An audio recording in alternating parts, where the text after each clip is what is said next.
오늘은 지혜를 얻는 자가 복 있는 사람이다. 지혜를 얻는 자가 복 있는 사람이다. 그런 제목으로 같이 말씀을 나누도록 하겠습니다. 1950년 우리나라에는 6.25 전쟁이 일어난 해입니다. 그 해 남미의 베네수엘라는 세계 4위의 부강한 국가가 되었습니다. 그림 하나를 보여드릴 테니까요. 보시죠. 그럼 글자 좀 작습니다만 1950년이라고 써 있고 1인당 국민소득이 나와 있습니다. 미국이 1등이고 두 번째 베네수엘라가 4등입니다. 그 베네수엘라 밑에 캐나다, 일본, 중국이 있는 것을 보게 됩니다. 중국보다는 10배 이상 잘 살았습니다. 그림을 내려주셔도 좋겠고요.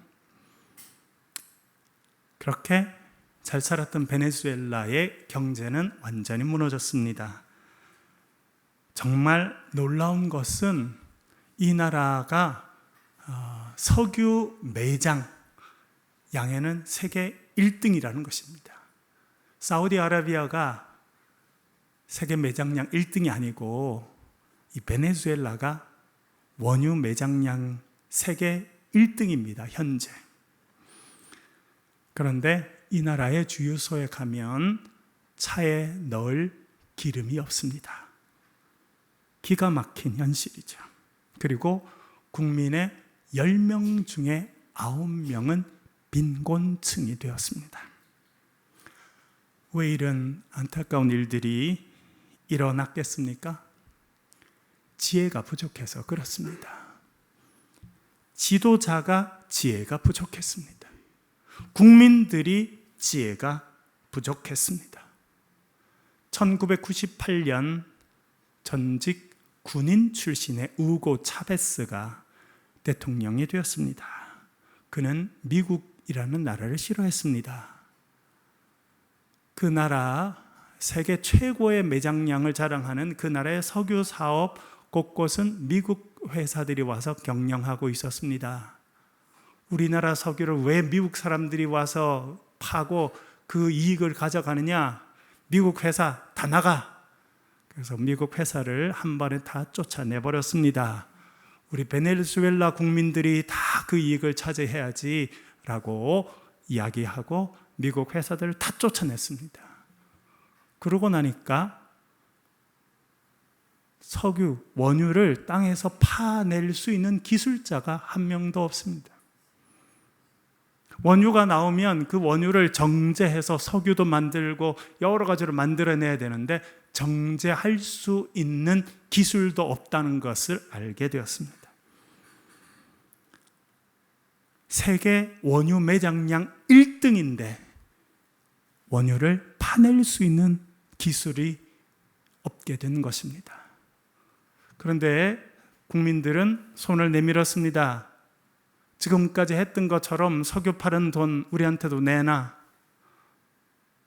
석유를 만들어내지도 못하고 팔지도 못하는데 국민들은 손을 내밉니다. 그러니까 어떻게 하게 됩니까? 중앙은행에서 돈을 무한정 찍어내서 원하는 국민들에게 돈을 다 나눠줬습니다. 그래서 그 돈은 곧 휴지 조각이 되었습니다.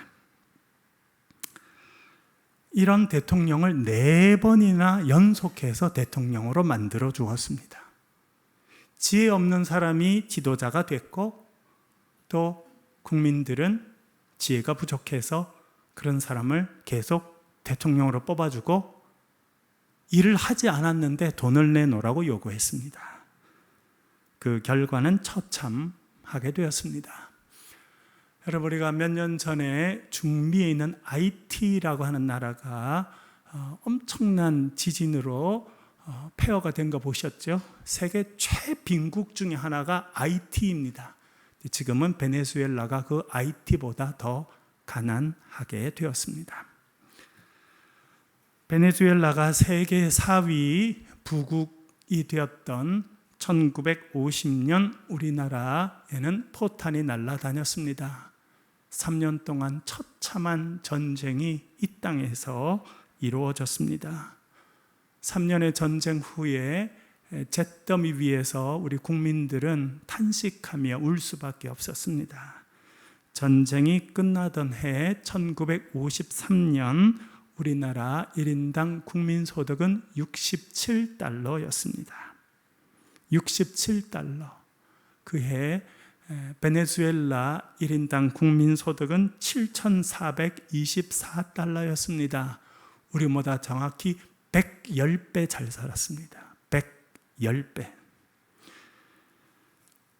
처참한 잿더미 위에서 울부짖는 이 나라의 백성들 하나님께서 불쌍히 여겨주셨습니다. 전쟁 후에 선교사님들이 와서 교회를 세우고 수많은 교회들이 전국에 세워지기 시작했습니다. 1960년대부터 80년대까지 우리나라는 교회가 엄청난 부흥을 하게 되고 곳곳에 교회가 세워지고 사람들이 예배당에 모여들게 되고 하나님의 말씀을 듣게 되고 지혜를 얻게 됐습니다. 기도하게 되고 생각이 바뀌게 됐습니다. 그래서 한강의 기적이라는 선물을 받게 되었습니다. 2021년 우리나라 1인당 국민소득은 34,983달러가 되었습니다. 6.25 직후에는 67달러였습니다. 522배 성장하였습니다. 6.25 직후 우리나라보다 110배 더 잘 살았던 베네수엘라의 2021년 1인당 국민소득은 1,600달러입니다.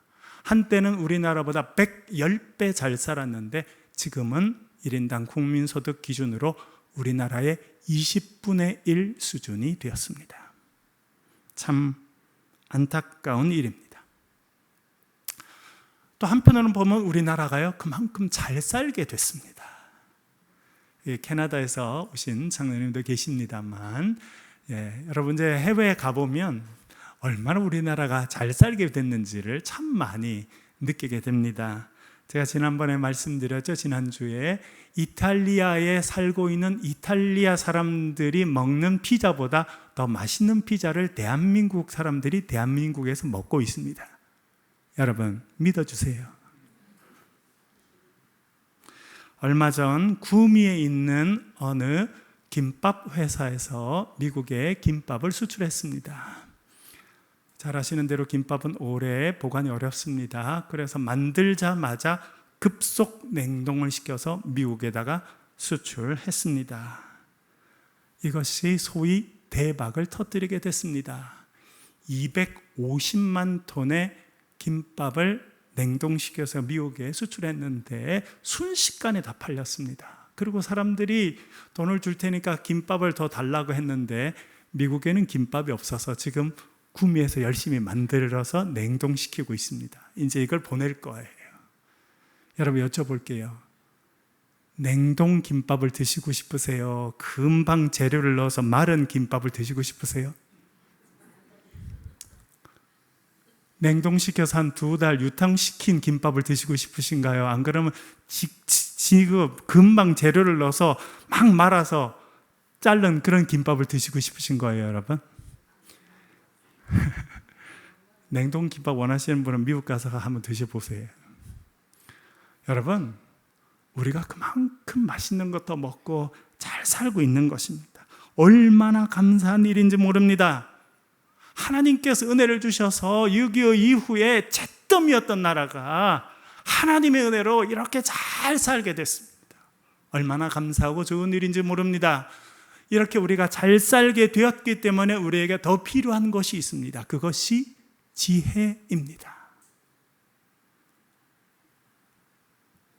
뭔가 이뤘다고 생각할 때가 사실은 위기의 때입니다.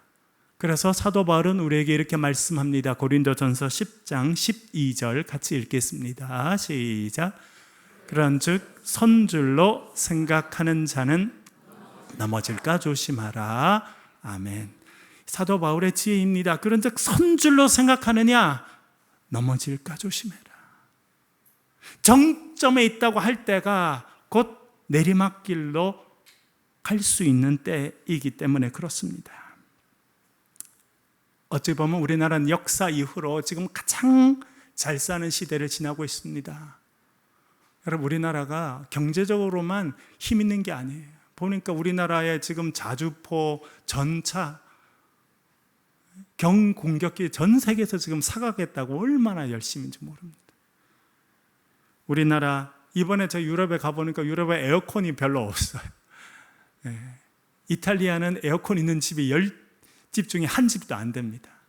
그리고 저희들이 가서 보면 에어컨이 시원찮아요. 보면 일본 거, 유럽 거 에어컨이 엄청 괜찮아요. 한국 거더라고요. 그래서 한국의 가전제품이 세계 최고 수준으로 지금 팔려가고 있는 중입니다. 그리고 말씀드린 것처럼 우리나라의 음식이 이제 전 세계 사람들이 선호하는 음식 됐습니다. 그래서 K-푸드 열풍이 있습니다. 8월 말에 프랑스 남부의 작은 소도시에 저희들이 잠깐 들어갔습니다. 왜냐하면 라면을 갖고 왔었는데 다 먹어가지고 라면을 몇 개 좀 사야겠다 하고 아시안 마켓 이렇게 써 있는 데를 찾아갔어요. 갔더니 중국 사람들이 운영하는 그런 아시안 마켓이더라고요. 그래서 라면 코너에 갔더니 역시나 대부분의 라면 한국 말이 써 있는 라면을 중국 분들이 이렇게 팔고 있었습니다. 그래서 그 중에 몇 개 저희들이 사서 이제 계산대에 서 있는데 저희 바로 앞에 이 히잡을 쓴 아랍에서 오신 그런 어머니들이 아이들을 많이 데리고 와서 이렇게 장을 보고 그 계산대에 올려놓고 계산을 이렇게 하는데 눈에 금방 띄는 게 있더라고요. 이렇게 히잡을 쓴 이 아랍의 어머니들이 장을 보는데 눈에 금방 띄는 게 있어요.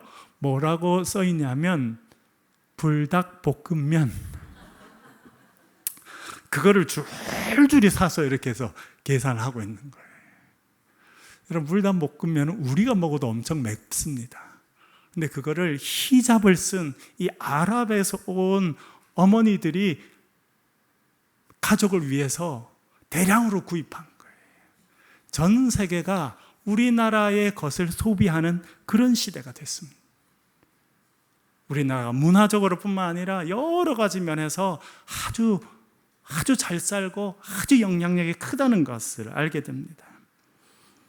이렇게 우리나라가 섰다라고 생각할 때 우리는 조심해야 합니다.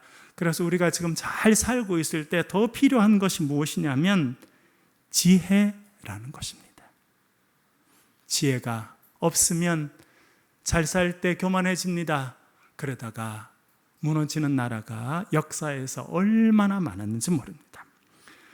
이 지혜를 우리에게 알려주는 좋은 책을 우리가 매일 읽고 묵상하고 있습니다. 그것이 무엇입니까? 잠언입니다. 잠언 1장 1절 화면 보면서 같이 읽겠습니다. 시작. 다윗의 아들 이스라엘 왕 솔로몬의 잠언이라. 아멘. 역사에서 가장 유명한 위대한 지혜의 왕은 솔로몬입니다. 그 솔로몬이 쓰고 또 집대성한 것이 잠언이라 그렇게 말할 수 있겠습니다. 여러분, 이스라엘에 가보셨습니까? 저도 이스라엘에 몇 번 갔는데 우리나라 전라남북도 크기밖에 안 됩니다. 너무나 조그만한 나라예요. 그런데 그 나라가 한때 강성해진 때가 있습니다. 그때가 다윗 때였어. 하나님께서 다윗에게 은혜 주셔서 다윗이 하나님의 이름으로 나가서 전쟁을 하면서 옆 나라들을 다 정복하고 이 약소 국가였던 이스라엘이 어깨를 핀 때가 다윗이었습니다. 다윗 때 큰 나라로 발전하게 됩니다. 그리고 그 나라를 물려받은 사람이 솔로몬입니다. 솔로몬이 왕이 된 후에 그가 처음 한 것은 1000번제를 하나님께 드리는 것이었습니다. 하나님께서 그가 드린 번제를 기뻐하셨습니다. 밤에 꿈에 그에게 나타나셨습니다. 내가 너에게 무엇을 주면 좋겠느냐 물어보십니다. 그때 그가 이렇게 대답합니다. 열왕기상 3장 9절 같이 보겠습니다. 시작.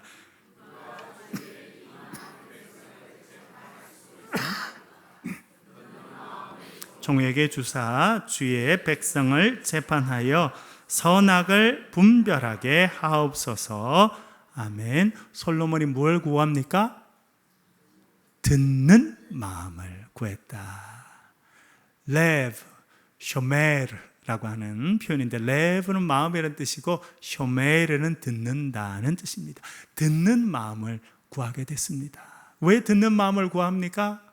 하나님, 저에게 맡겨주신 이 백성들이 많고 재판해야 될 일이 많은데 제가 잘 듣고 잘 판단해서 이 백성들을 공정하게 다스려갈 수 있도록 듣는 마음을 주십시오. 그렇게 기도합니다. 기도의 내용을 보면요, 그 사람이 지혜가 있는지 믿음이 있는지 알게 됩니다. 그는 지혜로운 사람이었고 믿음의 사람이었습니다. 듣는 마음을 주십시오. 그렇게 말합니다. 그러자 주님께서 말씀합니다. 네가 송사를 듣고 분별하는 지혜를 구하였구나. 듣는 마음을 하나님은 지혜를 구했다, 그렇게 판단하십니다. 그리고 그에게 지혜를 주십니다. 그리고 하나님 말씀하십니다. 네가 지혜를 구하였으니 내가 너에게 장수도 주고 부귀도 주고 영화도 줄 것이다. 여러분, 여기 참 중요하죠? 솔로몬이 지혜를 구했더니 하나님께서 뭐도 주셨다고 말씀합니까? 장수도 주고 부귀도 같이 주었다는 거예요. 그게 하나님께서 우리에게 주시는 순서입니다. 순서. 그러니까 지혜로운 사람은 뭘부터 구해야 된다는 거예요? 지혜를 구하고 지혜를 얻게 되면 장수도 따라오고 부귀도 따라온다. 그것을 우리에게 알려주고 있습니다. 솔로몬은 지혜를 구하게 됩니다. 하나님이 지혜를 주셨어요. 그래서 지혜로운 왕이 됩니다. 그리고 그가 내부적으로는 공정하게 재판을 하게 됩니다. 그 소문이 나서 백성들이 평안하게 됩니다.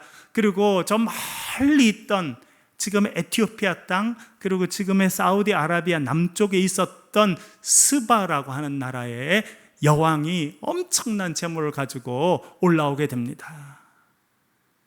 그렇게 그는 유명한 사람이 됩니다. 나라는 부강해집니다. 좋은 소문이 납니다. 강력한 나라가 되었습니다.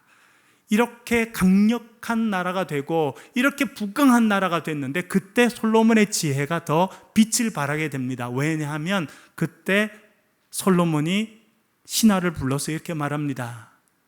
지혜 학교를 세워라. 그게 지혜예요, 여러분. 우리가 지금 잘 살게 되고 부강하고 힘이 있으니 부어라 마셔라 마음껏 즐기자, 그게 아니고, 우리가 잘 살게 되었으니 이제 필요한 것은 지혜자를 더 키우는 것이다. 그래서 지혜 학교를 세우게 합니다.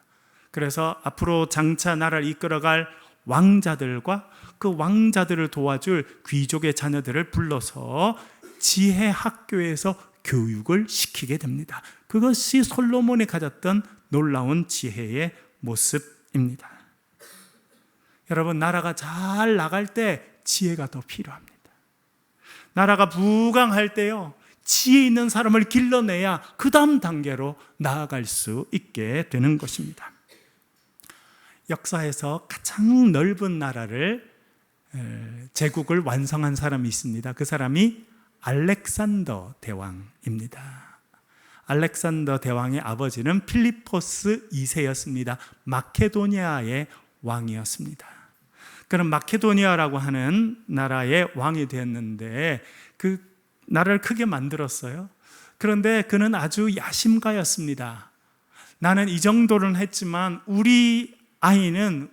내 집에 있는 이 아들은 훨씬 더 큰 제국을 만들면 좋겠다라고 생각했습니다.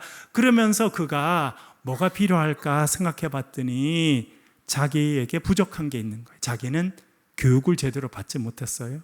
전쟁터에서 지내면서 칼은 잘 쓰고 힘은 셌지만 지혜가 부족했습니다. 그래서 자기 아들을 위해서 가정교사 한 명을 데리고 옵니다. 그의 아들 이름이 알렉산더이죠. 이 알렉산더 아들을 위해서 데리고 온 가정교사가 누구였다는 것입니까? 아리스토텔레스였습니다.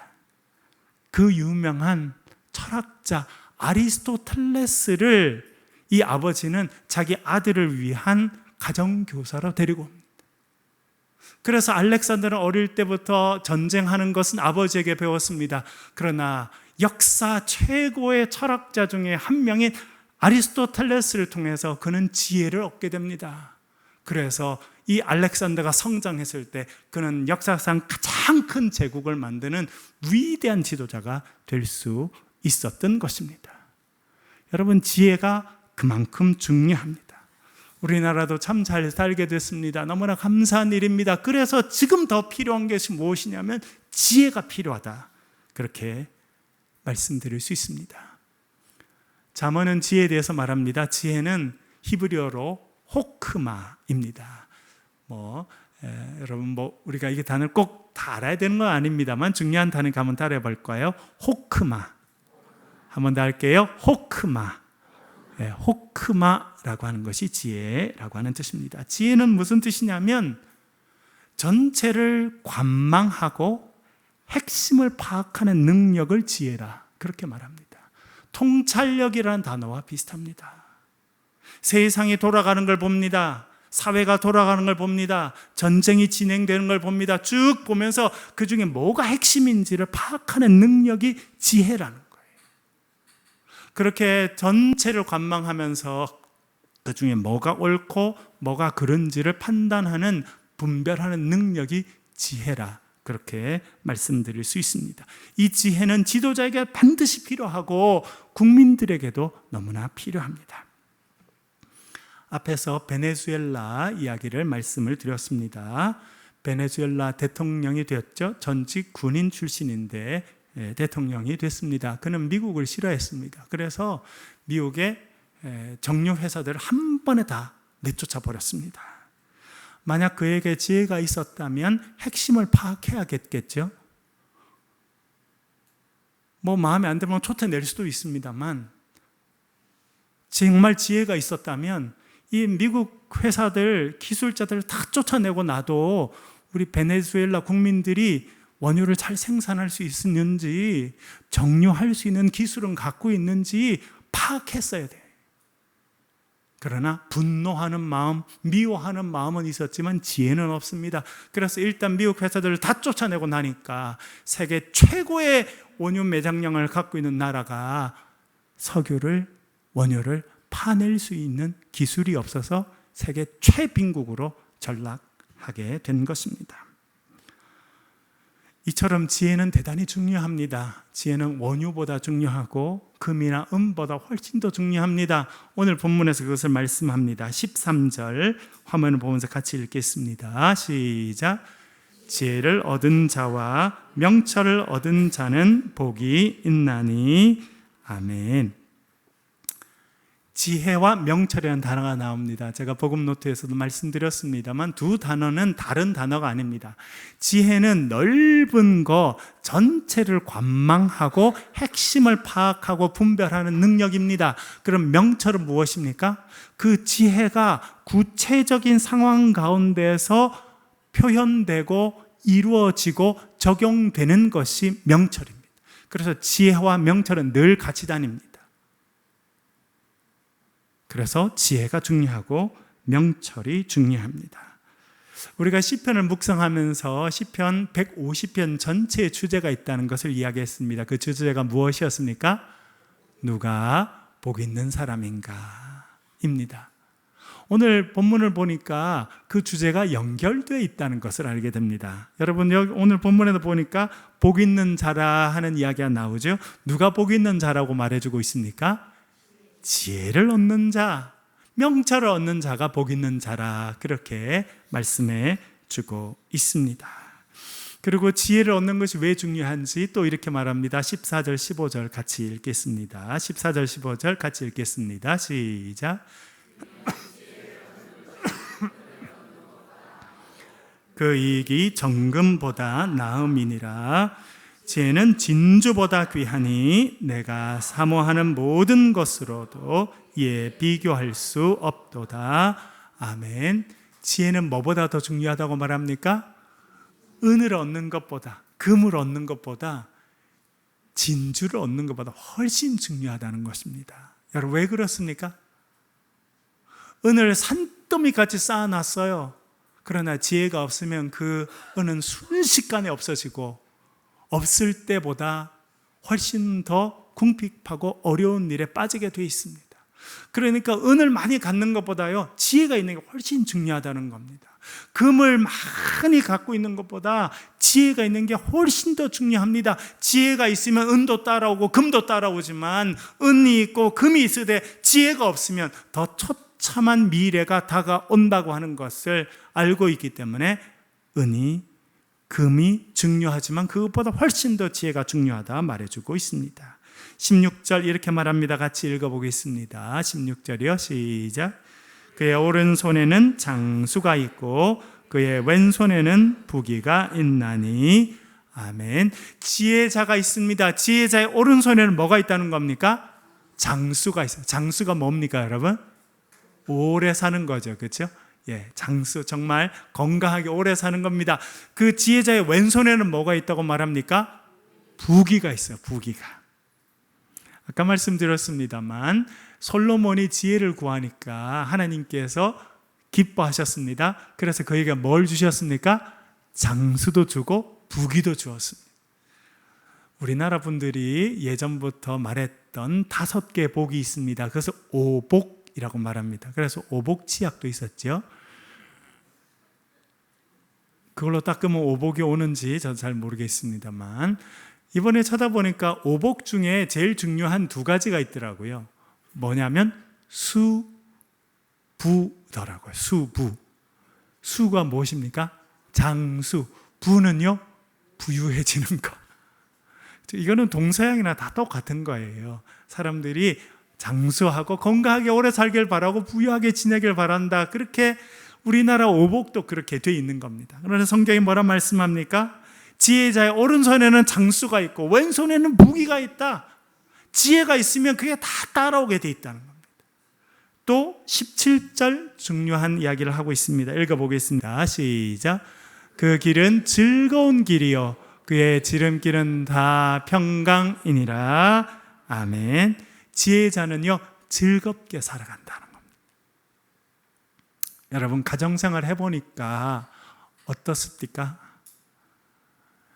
기름진 음식을 먹고 매일 싸우는 집안이 있습니다. 그러나 콩 몇 개를 가지고 나눠 먹지만 화목한 집이 있습니다. 여러분 어느 집에 살고 싶으십니까? 어느 집에 살고 싶으세요? 마른 떡 한 조각만 있고도 화목한 것이 육선의 집에 가득하고도 다투는 것보다 낫다. 그렇게 말하는 이유가 있습니다. 제가 부목사로 지내면서 어느 집을 신방을 자주 했는데 그 집은 참 잘 사는 집이었어요. 경제적으로. 한 번은 그 집에 나이 많으신 어머니 집사님이 저와 아내를 앉혀놓고 그래요. 목사님, 하나님께서 우리 집에 복을 주셔서 우리는 참 경제적인 복을 많이 받았어. 그런데 늘 싸우고 지냈다는 거예요. 그래서 가족들이 모이면 서로 불편하다는 거예요. 그래서 우리 싸우지 않고 지낼 수 있도록 기도해 주십시오. 그렇게 기도 부탁하시는 것을 들어본 기억이 있습니다. 여러분, 세상의 많은 뉴스를 보십시오. 재벌집 자녀들이 보통 사람은 상상할 수 없을 만큼의 유산을 물려받았는데 자세히 보니까 어떻게 하던가요? 아이고 우리 부모님께 감사하고 친구들께 감사하고 우리 다 나누고 삽시다 이럽니까? 안 그러면 내가 더 많이 갖겠다 하고 법정에서 만나자 이렇게 하던가요? 네? 참, 그렇죠 여러분. 아니 우리는 뭐 상상하지도 못할 그 정도를 받았으면 감사합니다 고맙습니다 하고 살 것 같은 이 사람들은 우리 법정에서 만나서 내가 싹 다 가지고 이러고 지낸다니까요. 행복하겠습니까 여러분? 어떤 분은 그러더라고요.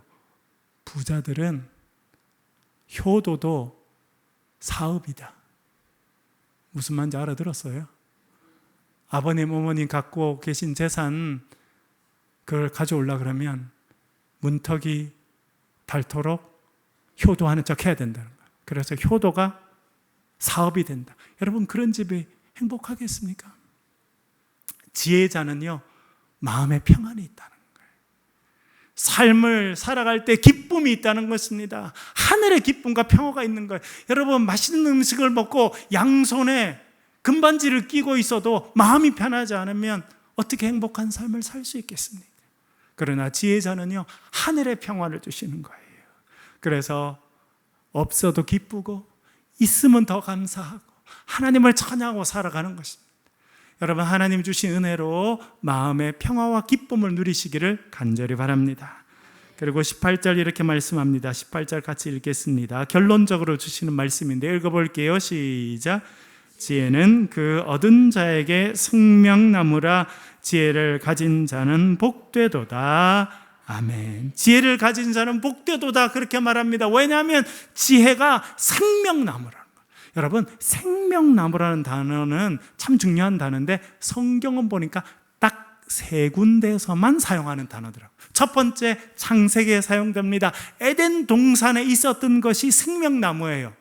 그리고는 언제 나타나느냐? 요한계시록에 보니까 마지막까지 믿음을 지킨 자는 하나님의 천국에서 생명나무의 열매를 먹게 될 것이다. 그때 생명나무가 나옵니다. 창세기에 한 번 나오고 요한계시록에 나와요. 그리고 딱 한 번 더 나오는 데가 있는데 그게 잠언이에요.